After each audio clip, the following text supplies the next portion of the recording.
Hey guys, just wanted to jump in and let you know that Jobber Summit is just around the corner. It's the first week of March. I'll put a link down in the description. I'll be there. Every home service professional will be there. Tens of thousands of us will be attending. It is free. Great keynote speakers this year. Use the link in the description to go get signed up. Like I said, it's free. So this is where I find out how square everything really is. I'm combining 4 different structures built at 4 different time periods, and getting it all square is impossible. Just got to take a whole bunch of measurements. That cut on the OSB is probably going to be at an angle so that this seam ends up perfectly on the joist that's above you. But I gotta go get it all tucked in, take some measurements, and see what I gotta cut off. So it's just tacked in place until I get a few more up here. Looking real good.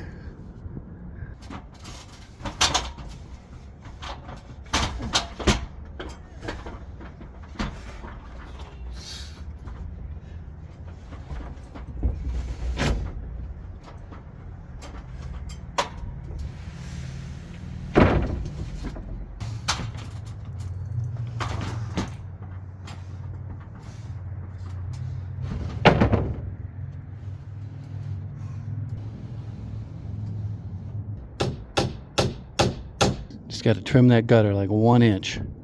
Everything will line up.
Any guesses what that board's for there?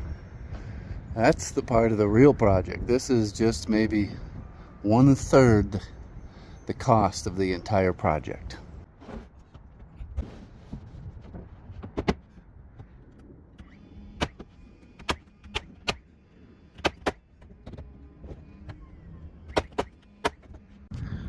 Here's an update on how this gets to here. Let's go over this area. This is the tricky part.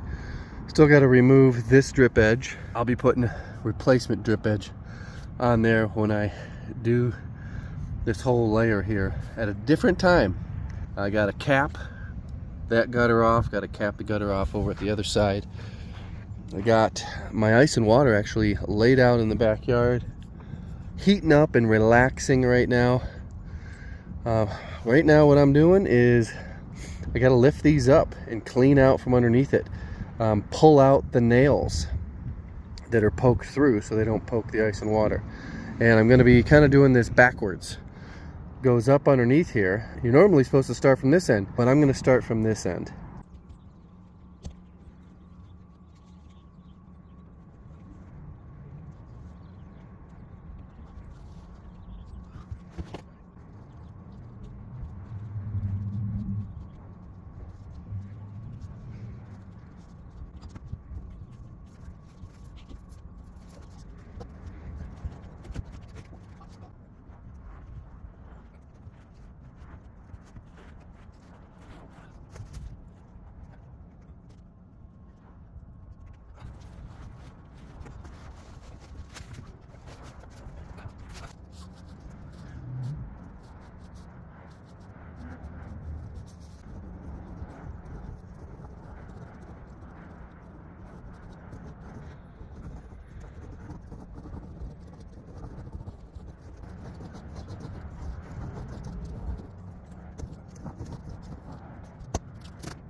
It's not supposed to rain for a few months, but in case it does, once the second half of this goes on, the massive roof over there, we'll get everything tiled up, we'll get everything roofed up, maybe even all the way up to like here.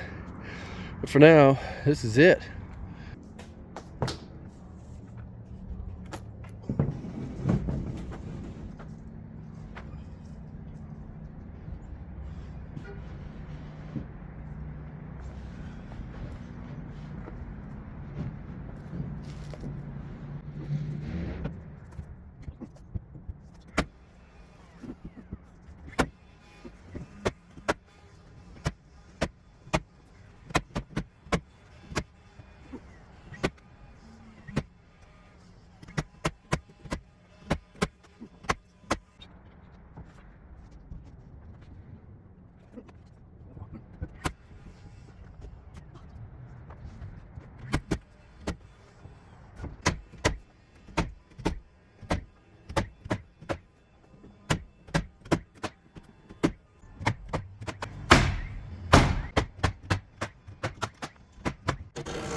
I haven't been recording too much. I'm putting my last piece of this zip board in on this end here, actually second to last.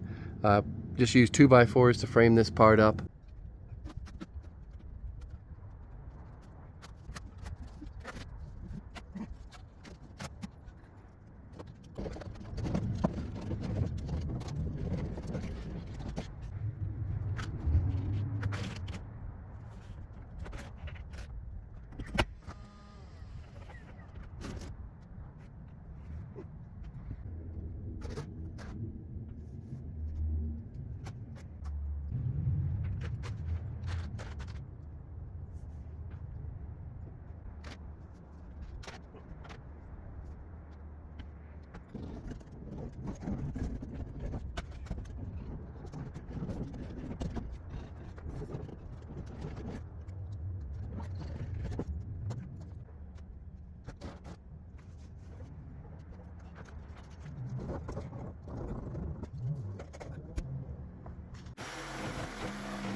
Right now, this is technically ready for the sliding glass door, but we're not going to do that yet.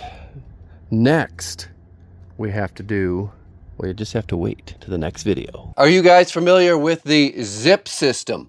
It was all the rage a couple years ago. It became the predominant method to sheet a house in my area. It eliminates the need for Tyvek or any house wrap. Now, on that note of Tyvek and house wrap, no house within 7 miles of this addition has house wrap. At best, you're gonna find some tar paper wrapped around the outside before they put the siding up. But most homes in the United States of America that people live in don't have house wrap, don't have pressure treated lumber in contact with the concrete, don't have insulation in the walls. Most of them have it in the ceiling, in their attic space. Nobody's got insulated crawl spaces or insulated basements. They're doing just fine. Houses are still standing, they haven't rotted, mold isn't growing everywhere. Now, I'm not real familiar with those high humidity areas, Alabama, Mississippi, Florida. This here is the tape. It's just flashing tape, and the zip tape is pretty darn good. I've used some other tape from Home Depot and Lowe's in their window and door aisle. I can't remember what kind it is. I probably got this flashing tape.